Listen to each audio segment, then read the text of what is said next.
एक शांत मिट्टी की खुशबू से भरे गांव में, जहां पगडंडियां कहानियां सुनाती थीं और खेत हवा की ताल पर झूमते थे, वहीं रहता था एक छोटा सा लड़का, धनिया।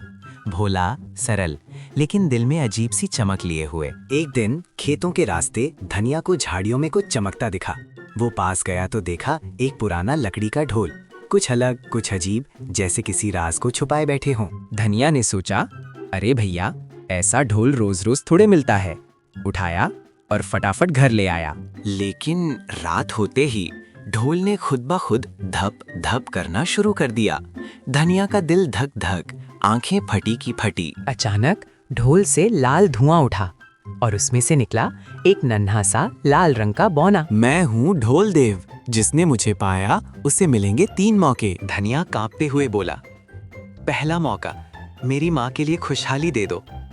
बौने ने मुस्कुराकर ढोल चमकाया। अगली सुबह, अरे वाह, घर के बाहर अनाज की बोरियां, नए घड़े, नई उम्मीदें। माँ की आंखें चमक गईं और धनिया की मुस्कान भी। दूसरे मौके में धनिया ने मांगा, गांव में बरकत आ जाए। ढोल धपा और बारिश आई, खेत हरे हो गए, गांव वाले खुश। लेकिन धीरे धीरे गांव वालों को लालच चढ़ने लगा। किसी को पैसा चाहिए, किसी को बैल, किसी को जमीन। सब धनिया पर टूट पड़े। धनिया ने लंबी सांस ली और फैसला किया, तीसरी इच्छा गांव के सब लोगों को समझ आ जाए कि लालच बुरा है।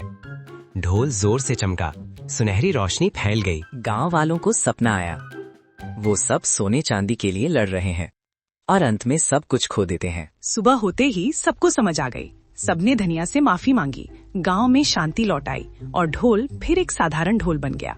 लेकिन कहते हैं, जब भी गांव पर कोई मुसीबत आती है, रात में हल्की सी धप धप सुनाई देती है। ये थी धनिया और जादुई ढोल की कहानी, जहाँ जादू कम था और सीख सादा।